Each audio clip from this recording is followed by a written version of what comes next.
Ako si Padre Florentino.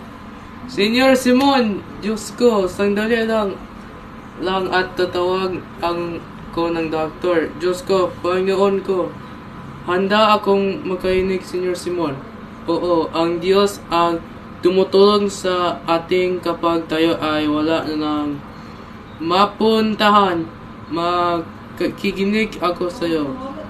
Patawarin ka ng Diyos, anak, lagi mong tatandaan ng ang buhay ay hindi laging masaya. Minsan ay kailangan din natin makaranas ng sakit upang matuto, hindi upang magpuot.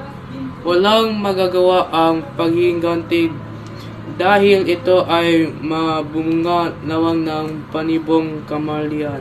Di nating makaraan ng sakit upang matuto, hindi upang magpuot.